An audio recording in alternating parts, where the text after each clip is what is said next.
1절까지 보겠습니다. 신약성경 마가복음 1장 우리 9절부터 우리 11절까지입니다.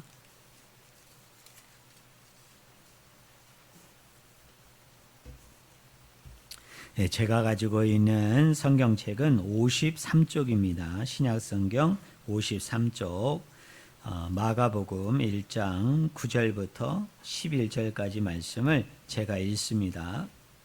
그때 예수께서 갈릴리 나사렛으로부터 와서 요단강에서 요한에게 세례를 받으시고 곧 물에서 올라오실새 하늘이 갈라짐과 성령이 비둘기같이 자기에게 내려오심을 보시더니 하늘로부터 소리가 나기를 너는 내 사랑하는 아들이라 내가 너를 기뻐하노라 하시니라. 아멘. 오늘 같이 읽은 본문 말씀을 가지고 나는 준비된 훈련자입니다 라는 제목으로 같이 하나님의 말씀을 우리가 나누기를 원합니다. 우리가 예수 그리스도를 믿으면 우리가 구원함을 힘입잖아요. 근데 우리가 구원함을 힘입는 데 있어서는 우리의 어떤 공로도 또 우리의 어떤 선행도 어떤 노력도 그 구원받음에 있어서 그 영향력이라고 그럴까요? 아니면 그 결과에 대해서 어떤 힘도 우리가 사용하는 것이 아니죠. 힘을 쓰는 게 아닙니다. 그러니까 내가 공로를 많이 쌓았기 때문에 구원 얻는 것도 아니에요. 내가 하나님을 위해서 이런 모양으로 또 저런 내용을 가지고 열심히 살았기 때문에 그것을 하나님이 보시고 우리를 구원하시는 게 아니죠. 특별히 에베소서의 말씀에 보면 우리는 그리스도를 믿기 이전에 허물과 죄로 말미암아 죽은 자들이죠. 또 불순종의 아들들이었고 또 진노의 자식, 마귀의 자식이었습니다. 그래서 구원받을 만한 것이 아무것도 없었어요. 그런데 하나님이 우리를 어떻게 구원하셨어요? 하나님의 은혜로, 하나님의 특별한 은총 가운데 저희들에게 구원을 선물로 허락해 주셨습니다. 그것을 우리가 한자로 뭐라고 얘기할까요? 한번 따라해 보실래요? 은혜의 수혜자. 우리는 수혜자들입니다. 그런데 성경을 보면 놀라운 것은 뭐냐면 이렇게 은혜를 받은 수혜자가 되어지면 그 은혜 받은 것으로 멈추면 안 된다. 그 은혜 받은 것으로 그치면 안 된다. 나아가서는 뭐가 돼야 된다고요? 은혜의 시혜자가 돼야 된다. 그러니까 받은 만큼 저 세상에 나가서 저 밖에 나가서 어떻게 돼야 돼요? 다른 사람들한테 그것을 나누어 줘야 돼요. 여러분 흘려보내 줘야 됩니다.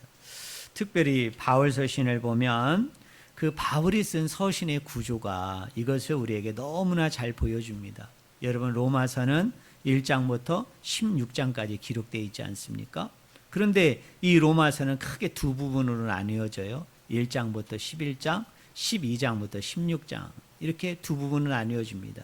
1장부터 11장은 이런 말씀이에요. 하나님께서 은혜 가운데 선물 가운데 우리에게 뭐를 주셨다? 구원함을 허락해 주셨다.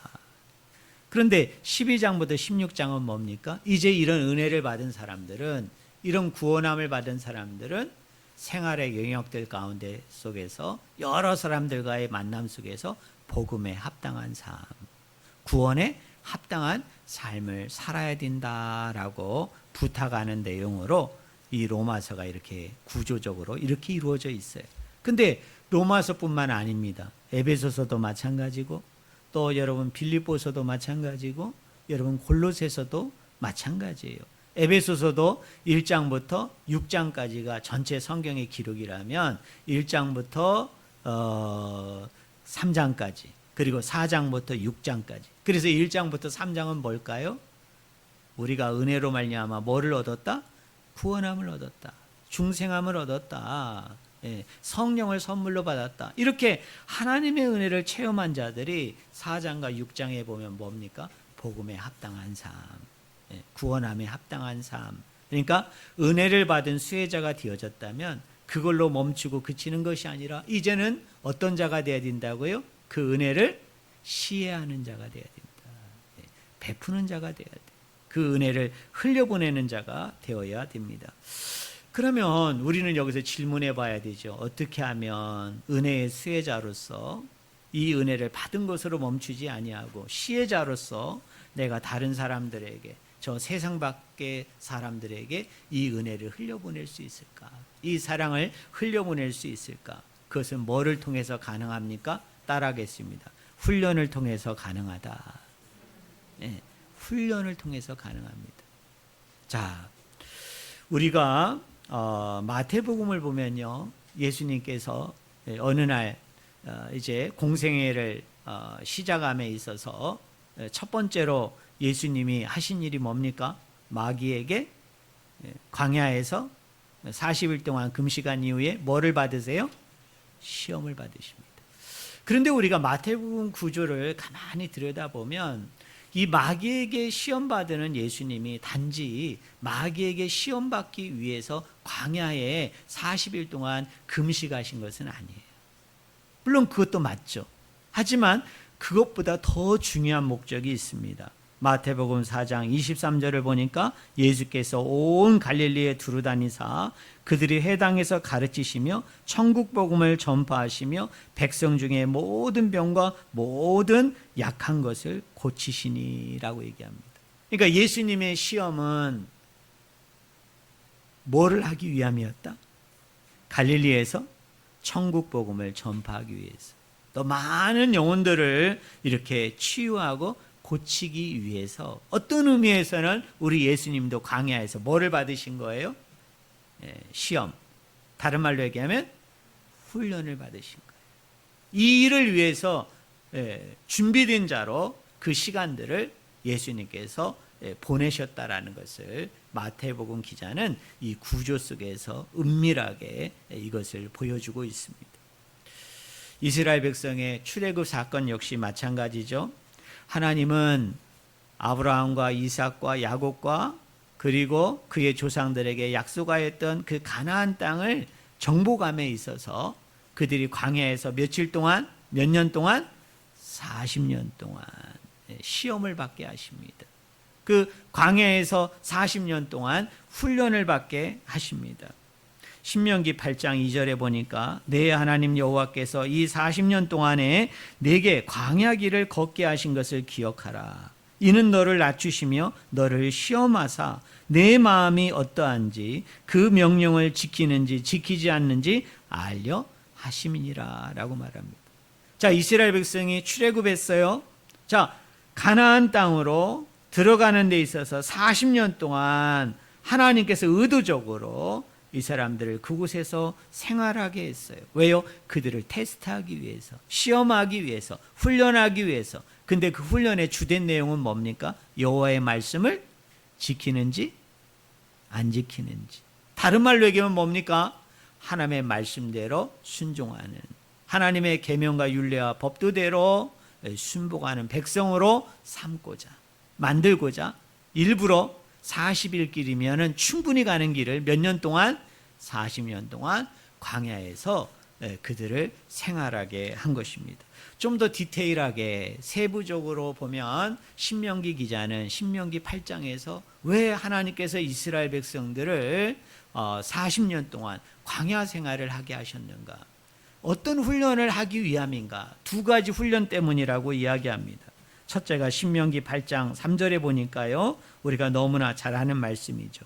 너를 낮추시며 너를 줄이게 하시며 또 너도 알지 못하며 내 조상도 알지 못하던 만나를 내게 먹이신 것은, 우리 한번 따라해 보실래요? 사람이 떡으로만 사는 것이 아니요 여호와의 입에서 나오는 모든 말씀으로 사는 줄을 내가 알게 하려 하심이라. 그것을 알게 하고자, 그것을 깨닫게 하고자 하나님이 40년 동안 이스라엘 백성들을 광야 생활하게 했다는 것입니다. 우리 한번 생각해 보실래요? 이스라엘 백성이 한 번은 굶주렸습니다. 그래서 애굽에서 그 풍족히 먹었던 그 때의 기억들을 떠올리면서 막 모세를 원망하고 하나님을 원망하니까 하나님께서 이스라엘 백성에게 내린 선물이 뭐죠?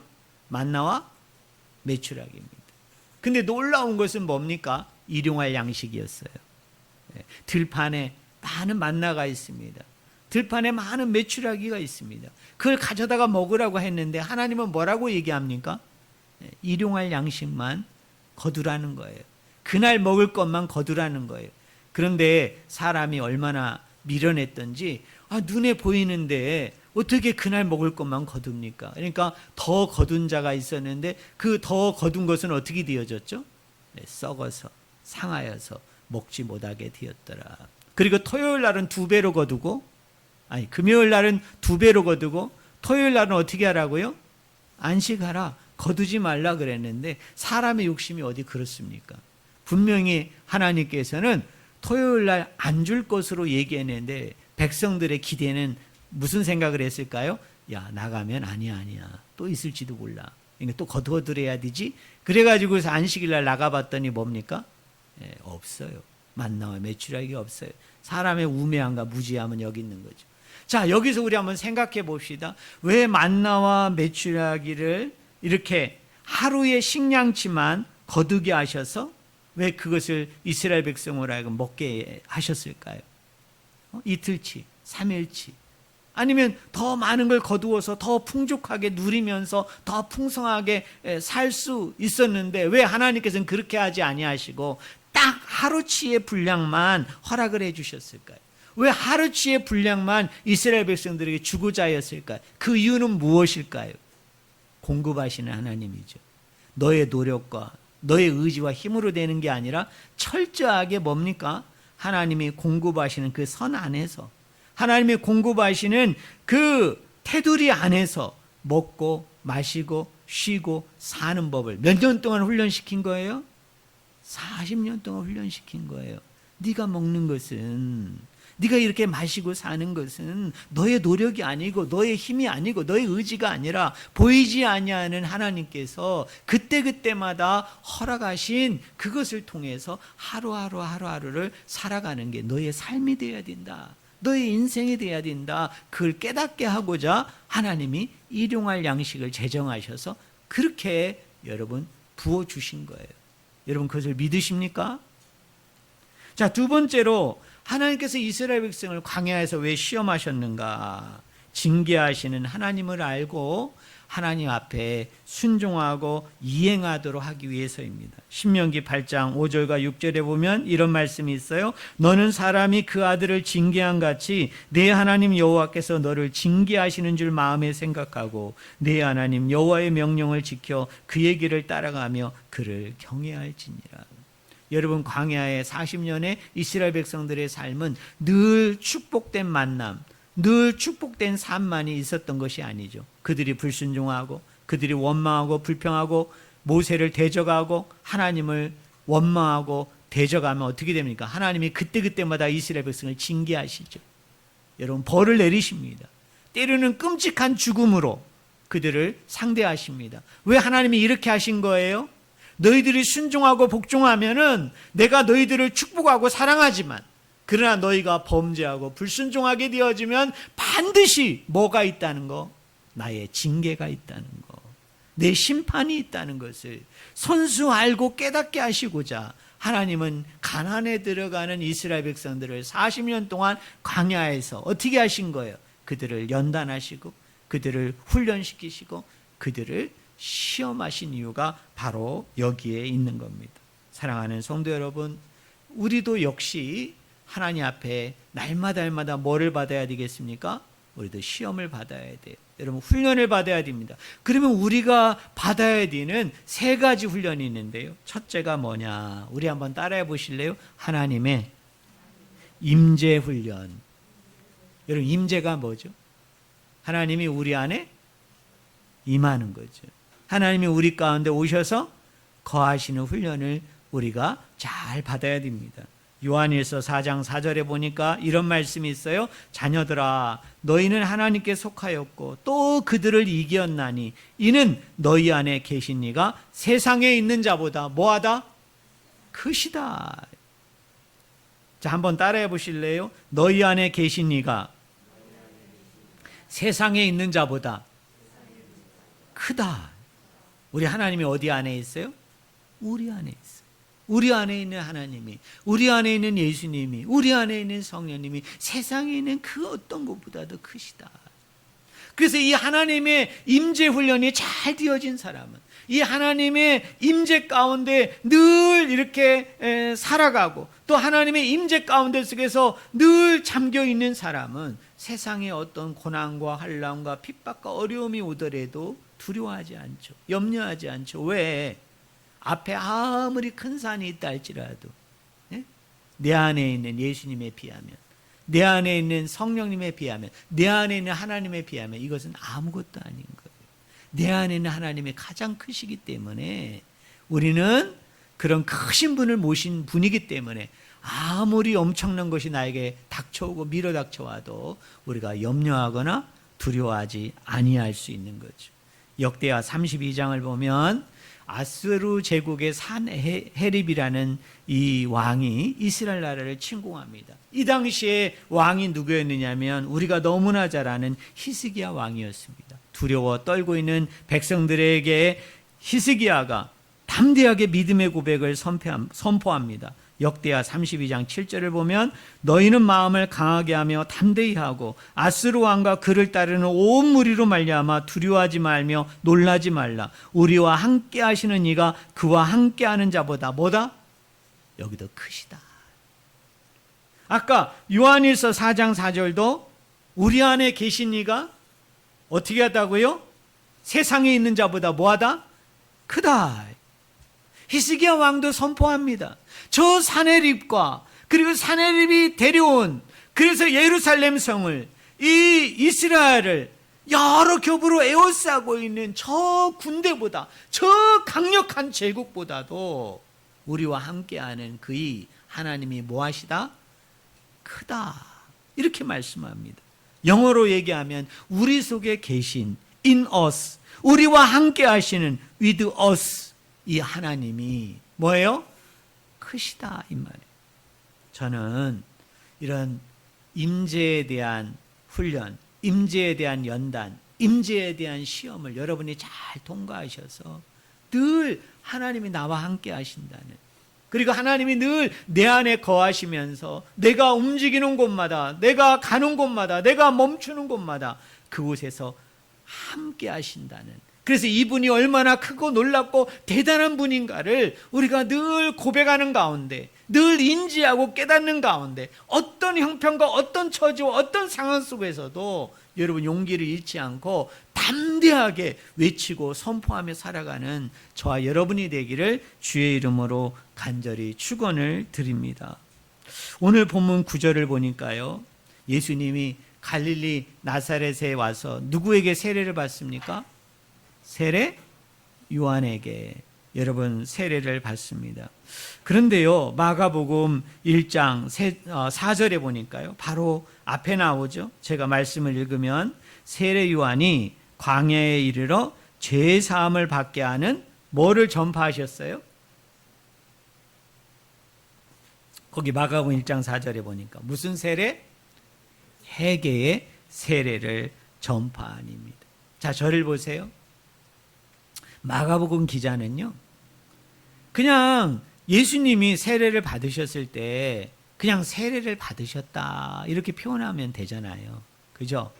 여러분, 우리가 바울 서신을 보면, 사도행전을 보면 여러분, 사도들과 바울이 예수님을 믿은 사람들, 그리고 믿음을 통해서 성령 받은 사람들에게 뭐를 베풀죠? 여러분, 세례를 베풀잖아요. 때로는 세례를 베푸는 그 현장 속에 성령이 임재하시고 성령이 기름 부어주는 역사들이 나타나잖아요. 그때 이렇게 표현하지 않잖아요. 베드로의 세례 또는 바울의 세례 이렇게 표현하지 않잖아요. 그런데 마가복음 기자는 오늘 본문 말씀에 보니까 요한에게 예수님에게 세례를 받는데 그 요한의 세례를 갖다가 뭐라고 표현합니까? 무슨 세례? 회개의 세례였다. 회개의 세례였다. 자, 우리 예수님은 죄가 없으신 분이죠. 여러분, 죄가 없는 사람은 회개의 세례를 받을 이유가 있어요? 없어요? 받을 이유가 없습니다. 그러므로 예수님이 세례 요한에게 세례를 받았다는 것은 무슨 뜻일까요? 죄인의 자리에 우리 예수님이 서 계신 거죠. 그 죽음의 자리에, 그 심판의 자리에 누가 서 계신 거예요? 예수님이 서 계신 겁니다. 자, 세례받다라고 얘기할 때 예전에 제가 설교한 기억이 나는데요. 여러 가지 의미가 있는데 그 중에 하나는 뭐죠? 따라하겠습니다. 세례는 죽음이다. 세례는 죽는 거예요. 예수 안에서 내가 죽고 예수 안에서 다시 사는 게 그게 뭐예요? 그게 세례입니다. 여러분이 세례 받을 때 그런 고백을 하는 거 아닙니까? 내가 목사님을 통해서 성부와 성자와 성령의 세례를 받게 되어질 때 왜 세례를 받는 거예요? 이제 나는 철저하게 예수 그리스도 안에서 죽은 자요. 그리고 그 죽음으로 끝나는 것이 아니라 나는 예수 그리스도 안에서 다시 태어나는, 다시 사는, 부활하는 그 생명을 가지게 되는 구원받은 자라는 것을 우리가 인지하고 고백하고 시인하게 되어질 때 교회에서 여러분에게 뭐를 베푸는 거예요? 세례를 베푸는 겁니다. 자, 예수님이 죄가 없으신 그분이 지금 요한으로 하여금 회개 세례를 받은 것은 뭡니까? 그 심판의 자리, 그 죽음의 자리, 그 죄인의 자리에 우리 예수님이 지금 내려오신 거죠. 그곳에 함께 하시는 거죠. 우리가 이 사실을 늘 우리가 묵상하고 우리가 늘 이 사실을 음미하고 고백하게 되어질 때, 아, 그렇구나. 하나님이 나와 함께 하신다는 게 그런 의미이구나. 하나님이 인카네이션, 성육신 하실 뿐만 아니라 내 안에 이렇게 찾아오심, 그리고 내 안에 지금 함께 하심, 그리고 내 안에서 역사하시고 동행하시고 그리고 이끌어 주시는 그 모든 것이 바로 그런 것이구나. 내가 죄를 지어도 그 죄로 말미암아 내가 하나님의 심판과 멸망과 죽음 가운데 내어 몰리는 그 자리 가운데도 우리 예수님이 함께 하셨어요. 그분이 흘리신 그 십자가의 보혈로 말미암아, 그 십자가의 피로 말미암아 죄의 문제, 사망의 문제, 저주의 문제, 모든 속박과 결박의 문제를 해결하시고 이 가운데 속에서 새 생명 가운데, 영생한 가운데 나를 인도해 주신 그 특별한 은총, 특별한 사랑을 임재 가운데 내가 선물로 받았구나. 이것을 내가 날마다 묵상하고 고백할 때에 어떤 환난과 핍박과 고통 중에서도 우리가 받은 은혜가 너무 크기 때문에, 그 은혜 때문에 우리가 넘어지지 않고 포기하지 않고 무너지지 않고 힘들고 어렵지만 견디고 버티는 가운데 그 예수님을 향해서 우리가 힘있게 내닫고 있는 줄로 믿습니다. 저는 이 임재의 은혜, 임재의 훈련이 저와 여러분들 가운데 있기를 주의 이름으로 축원을 드립니다. 두 번째로 우리가 훈련받아야 되는데요. 어떤 훈련이냐? 우리 한번 따라하겠습니다. 성령을 덧입는 훈련. 뭐를 덧입어요? 성령을 덧입는 훈련이 돼야 된다. 우리 예수님도 마찬가지입니다. 여러분 10절을 보세요. 10절에 고운 물에서 올라오실새 하늘이 갈라짐과 성령이 뭐같이? 비둘기같이 자기에게 내려오심을 보시더니 라고 얘기합니다. 자, 우리 예수님에게 어떤 현상이 일어났어요? 하늘이 갈라지고 성령이 예수님 머리 위에 그죠? 임하잖아요. 능력으로, 권세로, 힘으로 그 예수님 가운데 지금 임재하는 거죠. 임하게 되어지는 거죠. 그런데 이것은 예수님뿐만이 아니죠. 제자들 역시 같습니다. 예수님이 3년 동안 공생애를 같이 하면서 그 제자들을 어떻게 생각하면 아주 특별한 특수한 훈련을 시켰음에도 불구하고 아직 복음을 전할 수 있는 증인으로서는 부족했어요. 미비했어요. 모자랐어요. 그래서 사도행전 2장에 보니까 그 사도들이 모여서 그 120명의 무성도들이 모여서 간절히 부르짖고 울부짖어 성령을 구할 때에, 성령 받기를 그들이 간절히 기도할 때에 하늘의 문이 열려지면서 마치 예수님에게 성령이 비둘기같이 임했다면 이때는 성령이 뭐같이 임했어요? 불의 혀같이 그들 가운데 뭐로? 능력으로, 권세로, 힘으로 임하게 되어질 때 그들이 나가서 복음을 담대히 증거하는 뭐가 될 수 있었어요? 사명자가 될 수 있었다. 충성된 영혼이 될 수 있었다. 저는 여러분들이 이 성령을 덧입는 훈련 가운데 여러분 쓰임받음을 통해서 성령을 날마다 체험하고 경험하고 그 능력 가운데 살아가는 오늘 저와 여러분이 되기를 주의 이름으로 간절히 축원을 드립니다.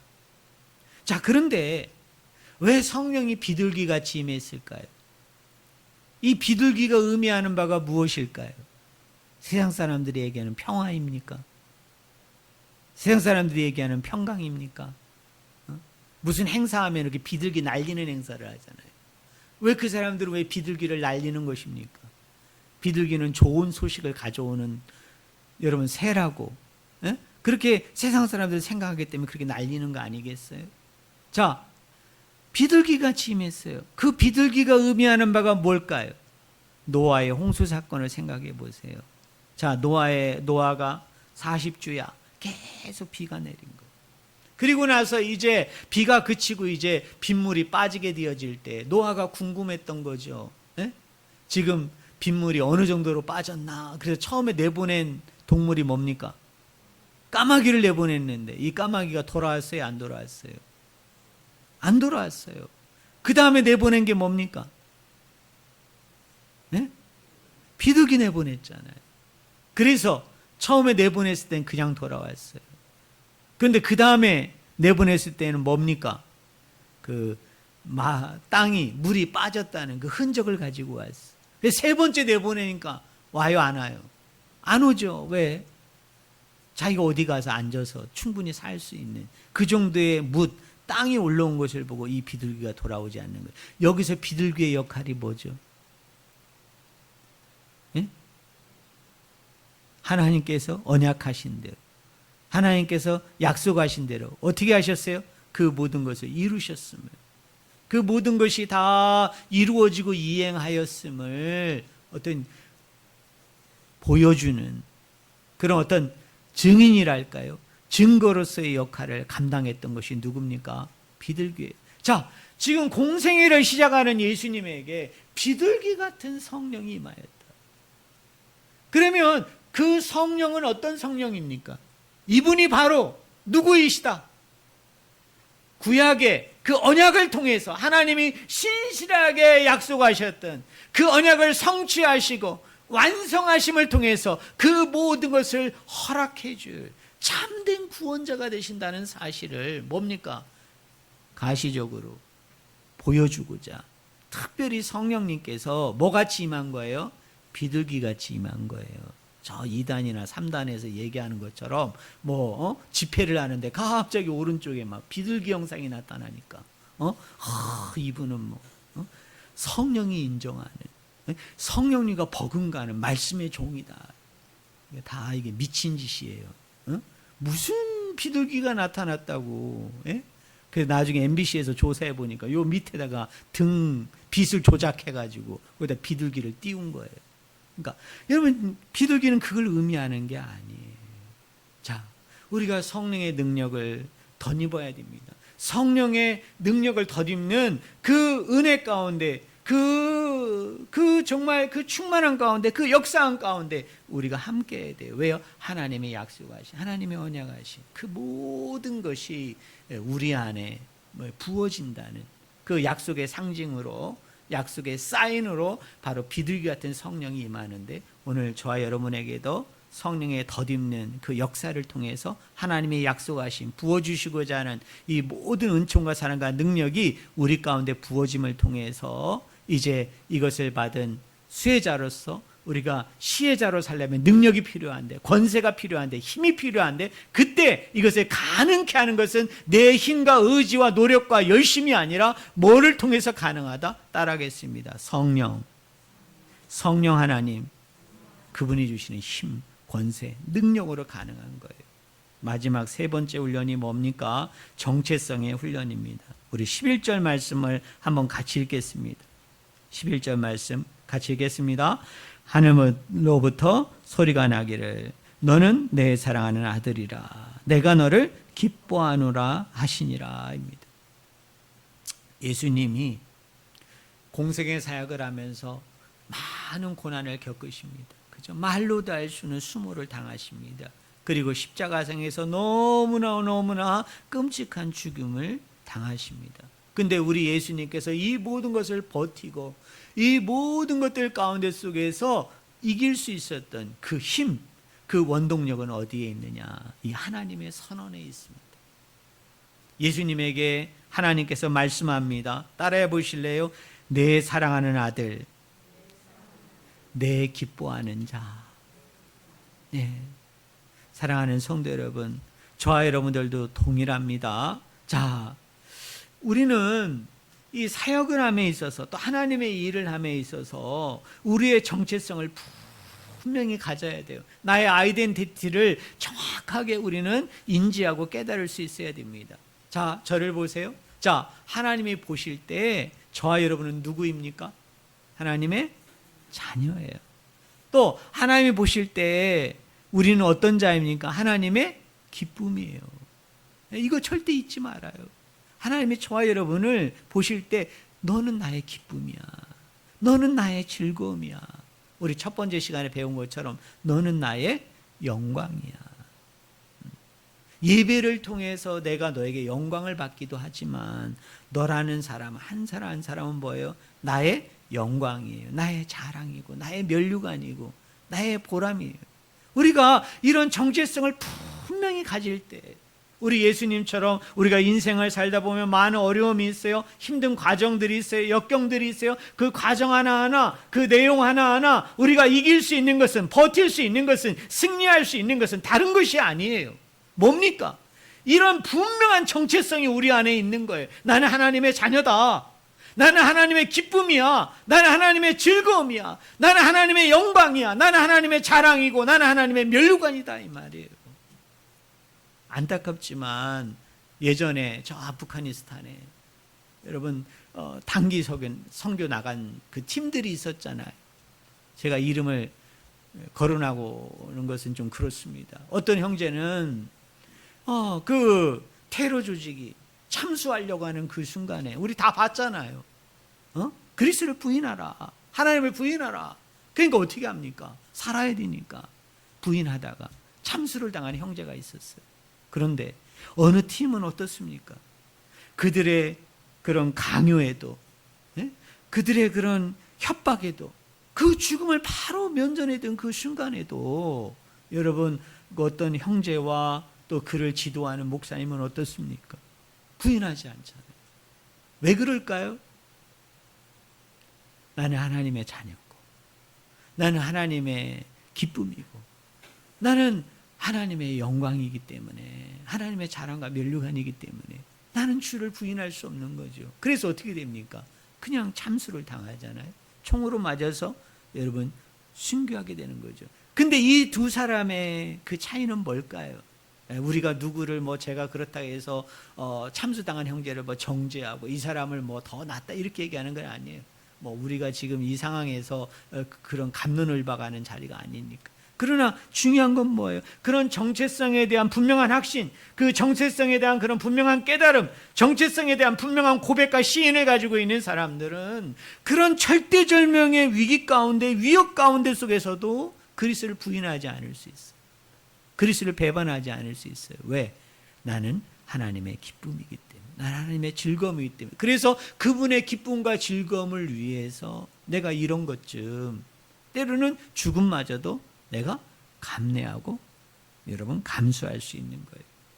사랑하는 성도 여러분, 하나님의 큰 은혜를 받은 수혜자로서 그거로 멈추지 말고 내가 뭘로 살아야 돼요? 은혜의 시혜자로 살아야 됩니다. 그럼 내가 어떻게 하면은 내가 하나님의 사랑을 나눌 수 있고 또 이 하나님의 은혜를 흘려보낼 수 있는 시혜자로 내가 온전히 살아갈 수 있을까? 세 가지 훈련을 통해서 준비되어야 된다는 거예요. 첫째는 뭐죠? 하나님의 임재. 두 번째는 뭐예요?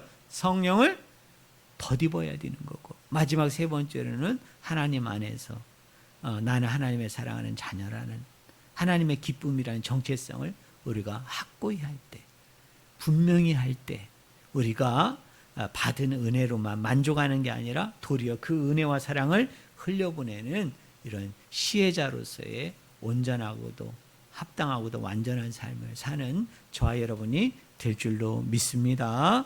기도합니다. 하나님 아버지, 우리가